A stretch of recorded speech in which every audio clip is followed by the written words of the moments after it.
What's up, everybody? Welcome back to another video. Thank you guys for always subscribing, liking my videos, and commenting, and spreading your knowledge for what you know about the military and my life and what's going on. Because I do the same for you guys. This video is mainly about my legs, because I was put on crutches in BMT. I couldn't run, I couldn't climb the stairs. I was basically on the elevator like all the time. I couldn't march. But it didn't last long, I still got the experience I needed. It took a role in the beginning of my first couple weeks. I missed a lot of things. But let me just really get to like BMT itself on top of that. All right, so BMT, someone asked me like, how was BMT? I say like, it was one of the greatest experiences of my life. Like, it woke me, if it made sense. It opened a part of my mind I didn't know I had. It refined me, if it made sense. But I also would never want to do it again. I don't. No matter how much money you pay me, I do not want to do it again. So why I say that is like, BMT really takes a lot out of you.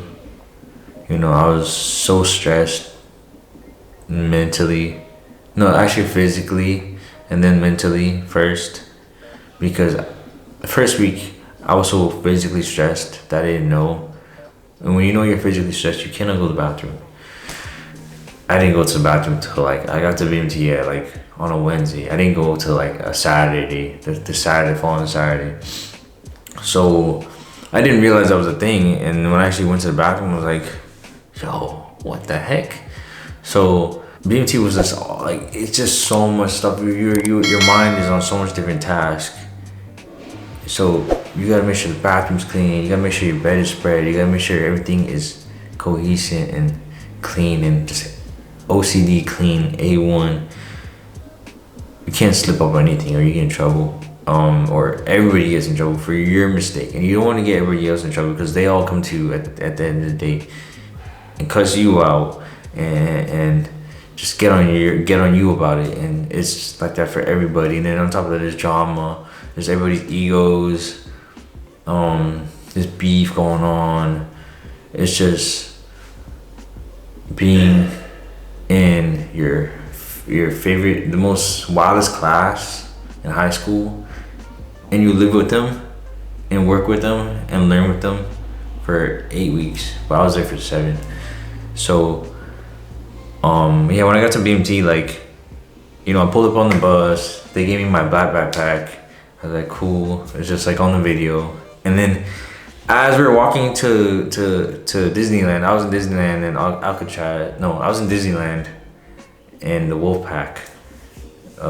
So I was walking over there and like my backpack just like unzips all the way. Everything falls on the floor and everybody's walking super fast. I'm like, oh no. So I have to like try and stick everything back in my bag and close it, and it's like so full. And I was just like, oh my gosh, like I'm about to get chewed out. So actually, at that time they didn't care. They just wanted everybody to hustle, get us into the dorms. And like the backpack thing, when I was like, I'm just carrying one bag, actually helped me a lot. But the thing about it that sucked is like, I only had one pair of clothes for any time I had to wear civilian clothes. And just wash my clothes, like it's nothing. But like, yeah, I got there and then I got inside the dorm and I see 2 people. I'm gonna start saying people's names from BMT. I saw King, Short King, and then I saw more. And then I'm like, they're telling me what to do, like spread your bed. This is what you gotta do. These name tags, different little things in your bag, you gotta like organize and sort out. I'm like, they must have been here for a while, right? But no, they really just got there a couple hours ago and they're just spreading the news. And then later on the next morning, I realized like there's 25 of us in this bay. Like there's like a bay, so there's straight beds. And all I saw that night was probably like one bay. And I was like, all right, there's 2 rooms, this, that. No. Woke up the next morning with the dang music in the morning, 4:45. And then I was like, what the? I just woke up and I'm like, what is this? So it was just a shock, and like couple hours later, it's like, on your face, 10 push-ups, boom, boom, boom, boom. You gotta do workouts. We're always doing push-ups, always doing flirty kicks. I could not tell you how many times I've done. I could probably tally how much push-ups we did in a day. We did probably like 300 push-ups in a day. Like, throughout the whole day. Every hour we were doing push-ups. Just the whole straight week. But like, you had to keep everything A1. I met a lot of people there too, guys. Like, everybody there was super cool. A lot of us were from Florida, Georgia, and I think somewhere close to those areas as well, like a couple other people. But like, BMT was like really like, it was a good experience, but I never want to do it again. The reason why my legs were bad, started giving out the first, is because the shoes that they give you at BMT, do not wear them. They're black. Well, the whatever running shoes they give you, do not wear them. They suck. They will mess you up. I had got a pair of running shoes from my brother and I brought those, and like, I couldn't do push-ups on them properly because my feet were sliding because the concrete was like really smooth. So I was like, all right, let me switch to my BMT shoes to do push-ups better, because that was my main focus. I couldn't do push-ups because I kept sliding, and they stress about keeping your back straight. So if you can't keep your back straight, everybody else is gonna do more push-ups. And like, all right, I was using those shoes, and the thing is, I had to lock those shoes away. So I was using the BMT issued shoes for a while, and then eventually I realized like, my knees are killing me. They hurt, and I can't run, I can't walk, I can't do anything. And you know, I went to my MTI and I told her, I was like, can I switch my shoes? I think this is why my knee's hurting. And you know, they still treat you like a human at the end of the day. People have this wrong persona. I mean, I don't know about anybody else's MTIs, but like, my MTIs are like our parents in the military for us. And like, they still treated us like humans when you go to one side, and you know, that's what I respect the most. That's why I would say I love the experience. And you know, just building a bond with everybody that was there. You know, I met a lot of different type of people I never knew existed. Like,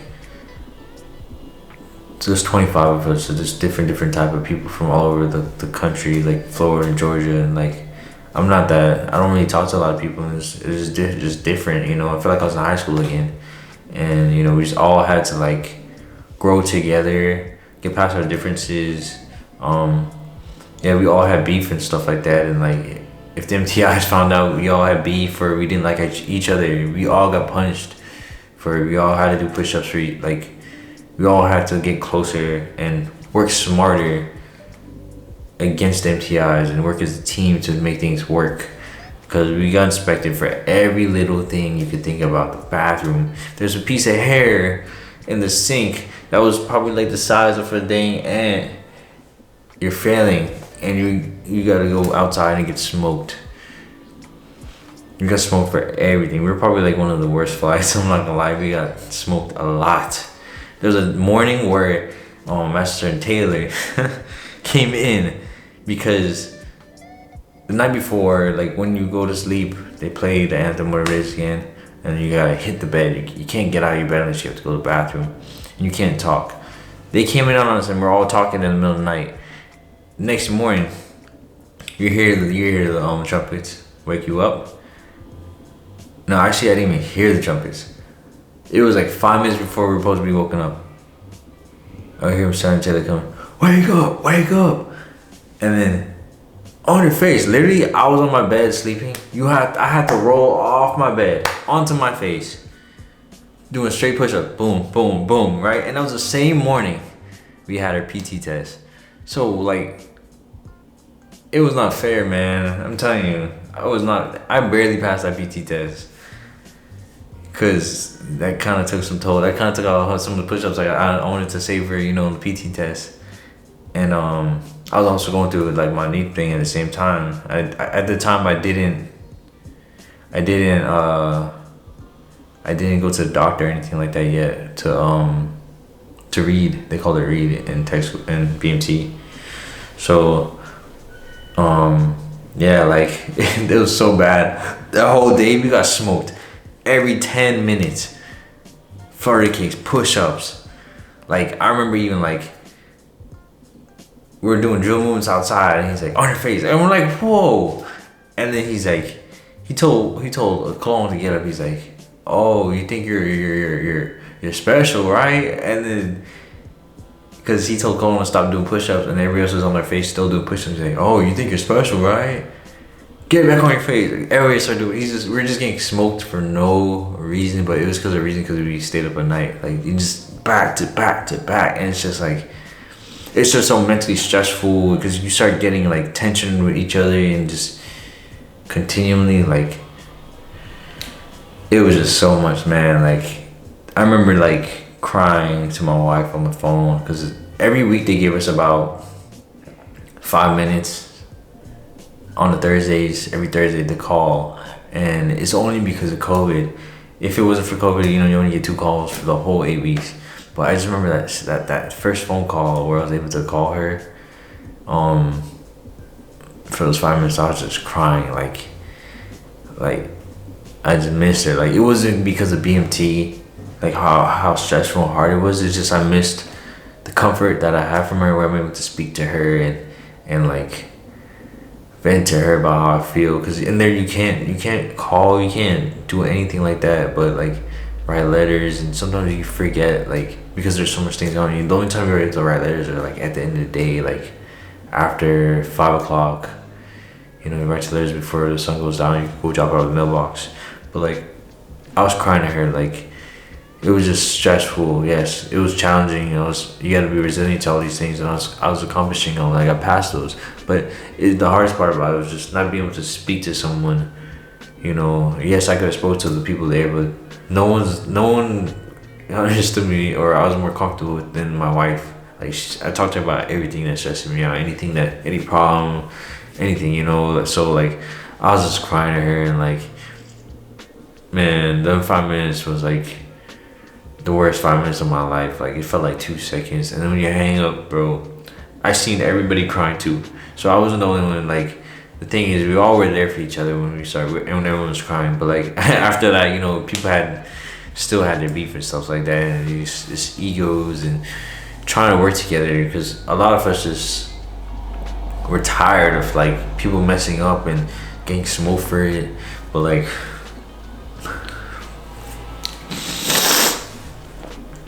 yeah, man, it's just, you really be woke to yourself. It digs apart about you. It digs you up. Like, it refines who you are mentally, and like your purpose for things. And like, I'm glad I joined the Air Force at the same time. Like, I still don't regret it to this day. As much as it's stressing me out, the way things are processed and all this stuff, I don't regret it. It's one of the best things I did in my life. But you know, I lack a lot of like showing my emotions before I left. And when I went to BMT, it really like dug up something in me, and I really like, I became more entwined with myself, more connected with my emotions, because it was just myself in there. I didn't have anyone to really vent to or speak to. And you know, I learned to express myself different in there with different things. You know, I learned to write letters more. My wife knows this, I always wrote her paragraphs and stuff. Like, that's why I was so well with, you know, how I proposed to her. But like, I just learned like how to express myself and show emotion. And you know, it's okay to feel the way you are, and not everybody's gonna be staring at you. You know, it's just, I felt comfortable expressing my emotions because I was around those people for so long, and you know, we're there for each other for that. But yeah, man, I'm not trying to get off the topic with my leg, but yeah, that really messed you up. But the military take care of you. So just make sure, you know, when something like that happens in the military with your health, they take it number one. They'll take care of you. There's a lady there that, you know, to this day, I like respect her, and like, she helped me out so much, and she helped me out as well when I asked her about questions from my wife, like, because my wife's in the medical field, and you know, being a military wife and all that stuff. She was so nice. She helped me out with acne, cream, and all these different things, man. She didn't have to do that, but She really helped me out a lot, and you know, there's some good people in the military, and I see it. I went into the military thinking about how everyone else is thinking about, yo, you gonna go to war, you gonna do this and that, and it's really not like that. It's like an average life, but you're just serving for the country, and you're just, doing something greater than yourself, and that's always what I wanted to do. There's so much I did. I just always felt like I was a little fish I felt like I was a big fish in a small fish tank, and I just feel like I'm in a big tank now, and I have so much room to grow, and I couldn't have done all of it without my wife. BMT was just so much to talk about, and she wrote me letters every day. And it was the best thing to look forward to those letters, because I didn't have anything on the outside world. I didn't know what holidays it was. I didn't know it was Mother's Day, Father's Day. I didn't know what was happening with the Black Lives Matter and people getting killed.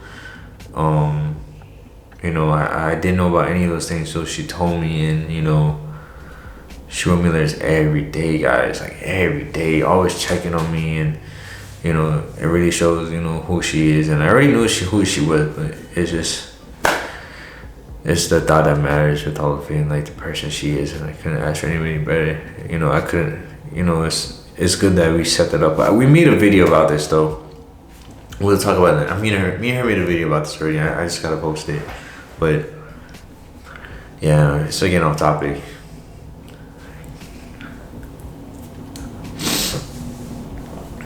Man, it's probably some time that y'all first see me crying.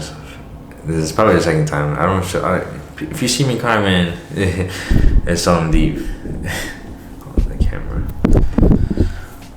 But yeah, man, life's crazy, man. A lot got happened in a year. I never expected myself to be in Germany. BMT was a good experience. I went to tech school. I'll talk about tech school in another video. It was a complete mess, but it was fun. It was a complete mess, but it was fun. I just want to be raw with you guys and tell you guys things that no one is gonna say. Just mentally be good before you leave to boot camp. Be good with everybody else, because you're gonna need them in there. It's just not, you can't trust everybody in BMT. You feel that way. You can't trust everybody about your mental health or what you're thinking about, because everybody talks in there. It was low-key like jail and high school in one, and you just gotta make sure you go in there with your 100%, and just remember that's temporary, that it's just a task. You get over it and you get to go to sleep, wake up, do it again, and a lot of things get repetitive. I do say try and be EC monitor. That was my job towards the end, because I wanted time to go by faster. As things started dragging, and I was just like, all right, I need to do something to get busy. I was just trying to get by. But there's 25 of us, and we were doing double the jobs, because they're used to having 50 people in one flight. Flight 461 Wolfpack, that's me. I got the hoodies and jackets and everything. I feel like I'm on the latest squadrons, and all that. Wolfpack was pretty lit.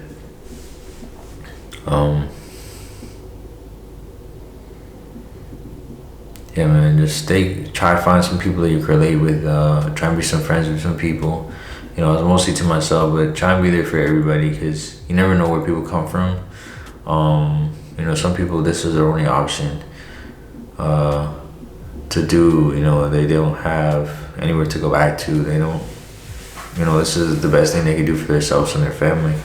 There's older men in there, there's people our age, so yeah, BMT was an experience, like I said. Wouldn't want to do it again. But yeah, stop talking you guys' ear off, you know what I'm saying? If you guys want more BMT videos, more specific topics, this is mostly with my leg. Just make sure y'all take your vitamin D's, take all your vitamins. Make sure you try and stay in tune with yourself, figure out what's going on with your body. Any pains you feel, don't ignore them, address them. And stay close to your family, you know what I'm saying? And, you know, make sure you have them there before you leave. You know, they'll be there for you inside boot camp. See you guys later. Deuces. Yeah.